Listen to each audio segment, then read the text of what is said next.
ನಮ್ಮವ್ರಿಗೆ ಇವತ್ತು ಮುಂಜಾನೆ ಅನ್ನೋದು 9 ಗಂಟೆಗೆ ಆಗಿತ್ತು ನೋಡ್ರಿ. ಅವ್ರು ಎದ್ದ ಕೂಡಲೇ ಅವ್ರದ್ದು ಪ್ರೋಟೀನ್ ಪೌಡರ್ ಮತ್ತು ಓಟ್ಸ್ ಮಿಕ್ಸ್ ಮಾಡಿದ ಫ್ರಿಜ್ ಒಳಗೆ ಇಟ್ಟೇರಿ.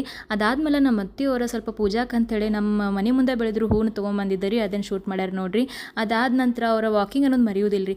ವಾಕಿಂಗ್ ಮಾಡ್ಕೊತ ಹೋದರಿ. ವಾಕಿಂಗ್ ಹೋದಾಗ ಹಂಗೆ ಇಲ್ಲೇ ಸಮೀಪ ಐತ್ರಿ, ಸ್ವಲ್ಪ ಇಲ್ಲೇ ನಮ್ಮ ಮನೆ ಸಮೀಪ ಗಾಯತ್ರಿ ಮಠ, ಅಲ್ಲಿ ತನಕ ಹೋದ್ರಿ. ಅಲ್ಲಿ ಹೋದ ಕೂಡಲೇ ಅಲ್ಲಿ ನೋಡ್ರಿ ಹಚ್ಚ ಹಸಿರು ಗಿಡಗಳ ನಡು ನಮ್ಮ ದನಗಳು ಹೆಂಗೆ ಮೇಯತ್ತಾವಂತ.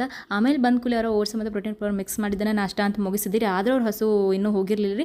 ಅದ್ರ ಜೊತೆ ಬ್ರೆಡ್ ಆಮ್ಲೆಟ್ ಮತ್ತು ಸಾಸ್ ಹಚ್ಕೊಂಡು ತಿಂದೆ ರೀ.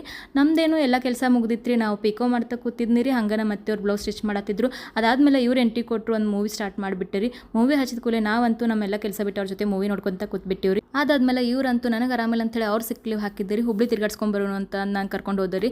ಹಂಗೆ ಹುಬ್ಳಿ ತಿರ್ಗಾಡ್ಕೊಂತ ಹೋದಂಗೆ ಏನಾರ ಸ್ನ್ಯಾಕ್ಸ್ ತಿನ್ನು ಅಂತಂದರೆ ಏನು ತಿನ್ಬೇಕು ಅಂತ ಯೋಚನೆ ಮಾಡ್ಕೊತ ಫಸ್ಟ್ ನಾನು ಸ್ವೀಟ್ ಕಾರ್ನ್ ತಿಂತೇನೆ ಅಂತ ಹೇಳಿ ಸ್ವೀಟ್ ಕಾರ್ನ್ ತೊಗೊಂಡ್ರಿ. ಆಮೇಲೆ ಪಾನಿಪುರಿ ತಿಂದಿರಿ, ಆಮೇಲೆ ಶೇವ್ ಪೂರಿ. ಅದರ ಟೇಸ್ಟ್ ಅಂತೂ ಸ್ವಲ್ಪ ಎವರೇಜ್ ಆಗಿತ್ತು ರೀ. ಆಮೇಲೆ ಹಂಗೆ ಪಿಜ್ಜಾ ಆರ್ಡ್ರ್ ಮಾಡಿದ್ರು, ಪಿಜ್ಜಾ ತಿಂದಿವಿ ರೀ. ಹಂಗೆ ನಾವು ಯಾವಾಗಲೂ ಫಾಲೂದಾ ಕುಡಿತಿರ್ತೀವಿ ರೀ ಆನ್ ದ ವೇ ಬರುವಾಗ. ಹಂಗೆ ಫಾಲೂದಾ ತೊಗೊಂಡಿವ್ರಿ. ನಾ ಟೇಸ್ಟ್ ಮಾಡತ್ತಿದ್ನಿ. ಆಮೇಲೆ ಅವರು ಸ್ವಲ್ಪ ಡಯಟ್ ಬಿಟ್ಟು ನನ್ನ ಜೊತೆ ಫಾಲೂದಾ ಟೇಸ್ಟ್ ಮಾಡಿದ್ದೆ ರೀ.